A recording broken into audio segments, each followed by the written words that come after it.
welcome back to another episode of Aerial Perspectives. I'm your host, Chris Ton, and we've got a very, very special guest today, Andrew Smith out of Pensacola, Florida, who is here recently highlighted in multiple news outlets for being one of the first civilians captured on film to rescue someone that was drowning on the beach with a drone, a fishing drone, no doubt, and we want to talk about it. So thank you for coming on the show today. Thank you for having me. Absolutely. So, yeah, it was crazy. Oh, I can only imagine. I want to hear a little bit about how you got into drone fishing and how this all started. You know, just back it up a little bit and tell me, like, when was the first time you said, "Hey, I think I want to do the drone fishing," or was it before drone fishing? Was drones a general interest? No, shark fishing. You get the baits out there, you can't cast. So most people use kayaks. Yep. And in January when it's that cold out, my friend showed up with a drone, and I like, heck with this kayak. And so honestly, I had to get a personal loan because I'm terrible with money, and it's $3,000. But after I got it, it completely changed fishing for me. Yeah. And now you can't go out to the beach without seeing at least one other of these drones. So, I mean, they're completely taken off. Now, now that's no pun intended. Now, is that something that you found yourself like using for more shark fishing? Was it a variety of fish that you utilize it for, or where's the main, focus on the fishing? Just shark fishing. Yeah. Sometimes we've tried to catch like redfish and stuff with it, but when you're flying it, you have to make sure the line doesn't go in the prop and stuff. Yeah. And it's not worth the potential wreck to catch redfish. Yeah. So the only time we use it is to get the baits out. We usually go like 300 to 600 yards. Nice. And is it something that you do more at, like a sunset or morning hour? When's the go-to time? It depends on the time of year. I got Like when it's cold, great whites are around. Yeah. So we fish, and we'll be out there from Friday to Sunday. And so you've been doing this for 2 years now for drone operation. Yep. And have you felt yourself like enjoying it more, getting, deeper down the rabbit hole? What's kind of the progression over the last 2 years? I wrecked the drone like 2 months ago, and I didn't even want to fish anymore. Really? Because it's just so much easier. You can get 5 baits out in 15 minutes. It used to take 2 hours by the time you kayak out, kayak back in, catch your breath, kayak back out. Yep. I've done a backflip in the kayak trying to go out. So, and the drone, it can fly in like 30-mile-an-hour wind to carry 10 pounds. So it's completely game changing. So you get to a point where this is just a standard tool in the toolbox with fishing, and I fast forward with me over to you're on a new part of Pensacola Beach. What you're fishing and somebody's in distress. How did this all unfold on the rescue side of this? We were only fishing there because the water conditions were bad where we usually fish. And my friend said, I was just here and the water's not bad. So I was laying in bed. And I was like, well, I guess I'll get out there. And I was just sitting there waiting for people to go like home.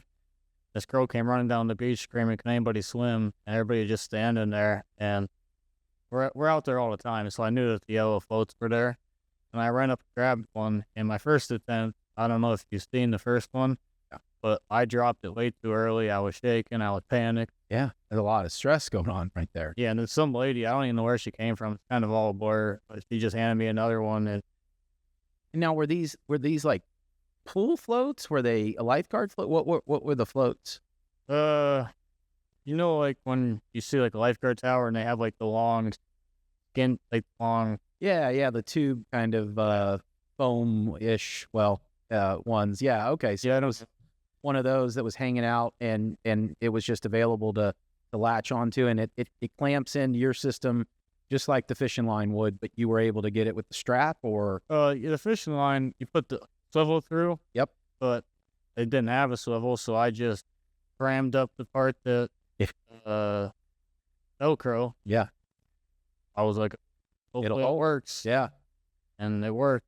And so the first shot, you said it was real nerve-wracking and it was a complete miss, but it ended up being something that, or when you went back up, what was kind of the difference that you wanted to do between the first flight to the second flight?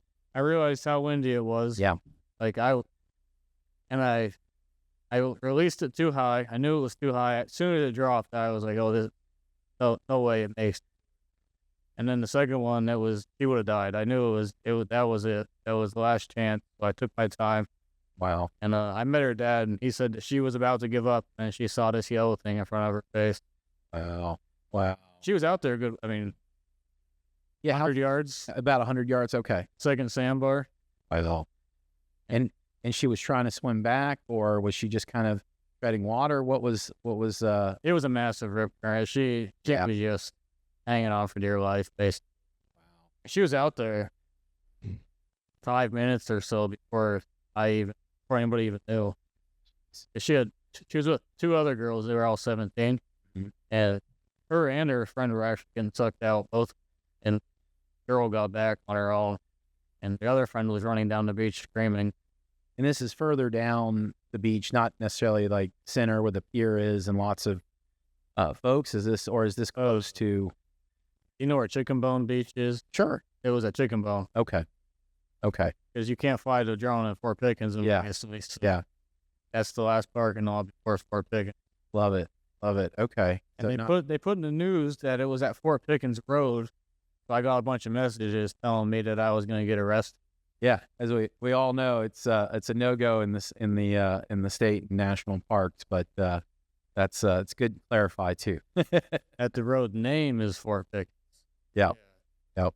Now this obviously led to I'm sure a huge thank you from the parents and some recognition from our local news stations, and I guess it even got all the way up to national level news. You know, what happened with that whirlwind after mission success? And by the way, did she need any additional care? Was she literally able to swim to shore? Was there additional rescue efforts that got her to shore? What happened there?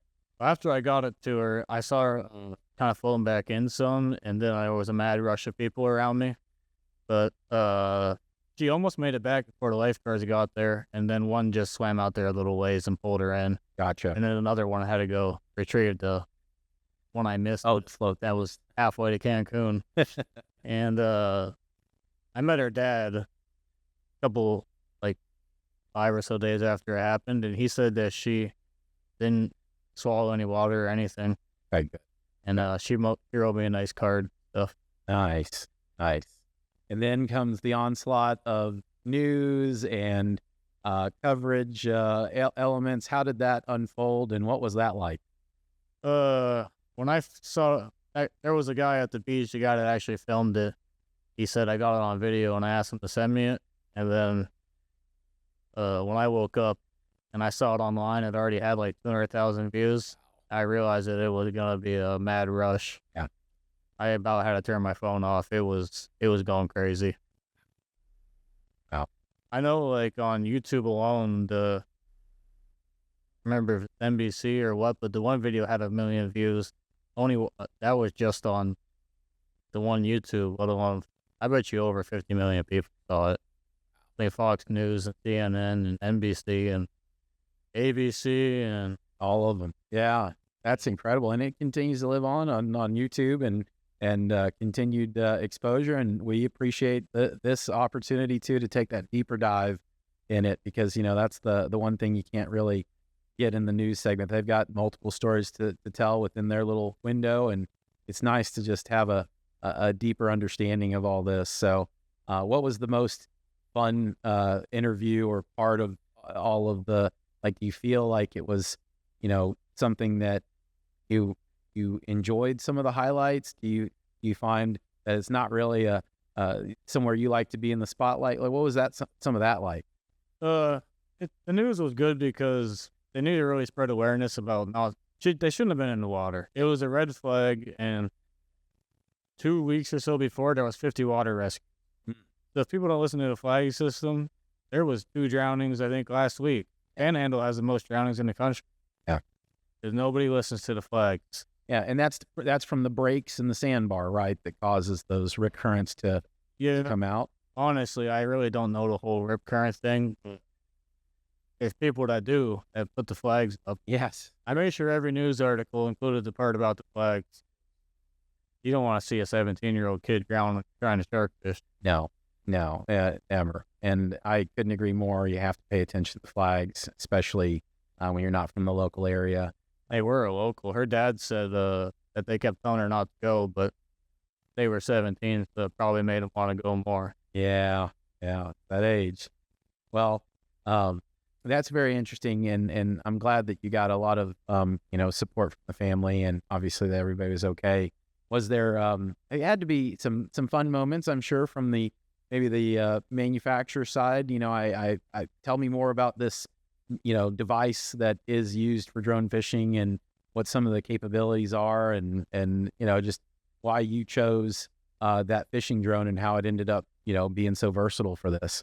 They when you want to shark fishing, you carry some pretty big baits, and they were the first company that they were designing the drones for like military, but then shark fishing ended up using it more. So then they came out with this model that could carry like 10 pounds, because their other models, they had other ones, but they couldn't carry, I think it was like 4.5 was the max, and that's just not big enough. And this one can go in pretty 30-mile-an-hour wind or so. So this was just completely game-changing.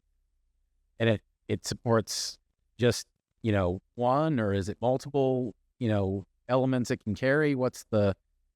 There's 2 releases.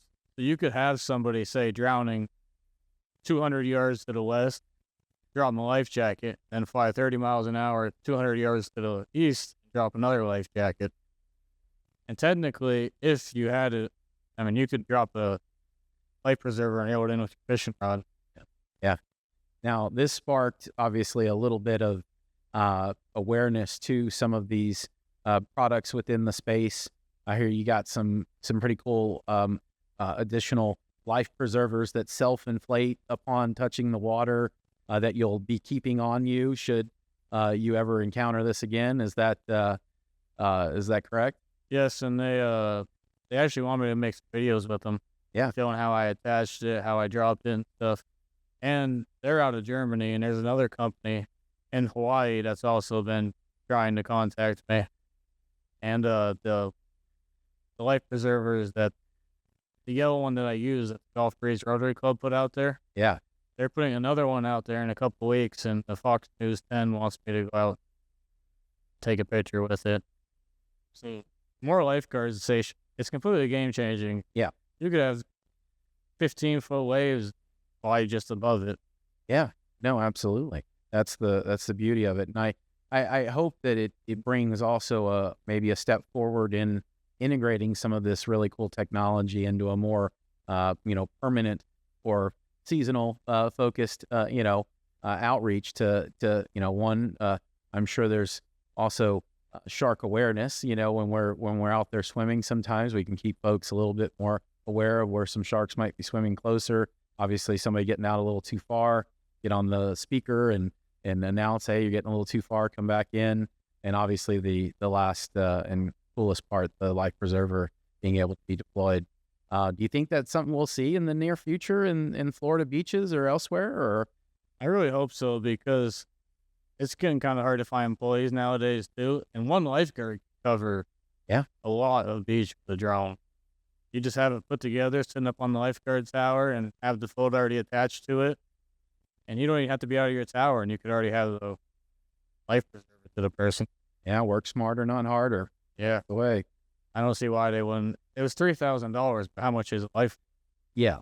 Oh, absolutely. As you mentioned, we had 50 reported rescues, and 2 unfortunate just in the last week not make it. So and this is something that continues to repeat itself each season. This isn't just one season being worse than another. It's fortunately consistent, an awareness factor that has to keep going. People think about like the golf, like got California with the massive waves, East Coast, like it's the golf. It's not very big waves. It can't be dangerous, but Panama City has the most drownings in the country, and it's not even. People think that it's about the waves too. The flag system has nothing to do with the waves. It's all the rip currents. Exactly. People don't listen. No, it's part of it. Now, advice for other folks that are interested in getting into the drone fishing world or just in drones in general. What's just a good piece of advice to maybe pass along those that are interested? Practice with it a lot before you take it. I have wrecked mine like 10 times before I got good at it. It's completely game changing. I can't kayak anymore because I have a bad seizure disorder. I have them every couple of days. And the drone fishing and shark fishing is by far my favorite hobby. And without the drone, I wouldn't be able to fish. Yeah. And you can do so much with. You could have someone stranded all over the place to get something to them. Yeah. Hurt in the woods. All kinds of things capable of. Oh, the use cases are galore from, obviously the life-saving search and rescue, agriculture, even the going into the marine sector, the shoreline erosion tracking. And, I've even seen whale research with snot collection drones when the whales come to surface and do the little blowhole and the water comes out, or the snot. There's such drone usage for all sorts of cases. So it's always the most exciting to hear it straight from the person's mouth that was involved. And we just can't thank you enough for coming on the show and sharing your story. But I also want to leave the floor open to anything else that you'd like to bring awareness to, or just talk about in general with our droners. Also up in Pennsylvania where I'm from, they'll use drones to track, like, if you shoot a deer and like in the gut, then you gotta track it. Yep. They'll just use the drones to track the animals, thermal, heat. Thermal. Yep. That's right. So there's people up there. There's so many. You can do basically anything with a drone. Yep. Depending on the drone you're interested in. Well, and that's why it sparked so much curiosity in our audience and beyond, because, really the imagination hasn't come up with all the uses just yet. Being on the school side with guidance counselors, we talk about like drone agriculture spraying and how it really didn't exist a year and a half ago, and it was, there's just no job code for it yet. But we do need to start bringing in this next generation of workforce capable droners. And, you're a prime example of someone that's used it in a really cool way. And it's neat to hear the story. And obviously, would love to have you back on after a few more rescues and a few more fishing stories and catch up. No more rescues. Yeah, I hear you. It's a stressful one. I can only imagine. I still don't know how I do it. I've watched that video so many times. I still shake just watching the video. Oh, I can imagine. Well, it's much appreciated that you were able to, power through those stress moments and get the job done. I know it. Thank you. It did well for all parties. So, yeah.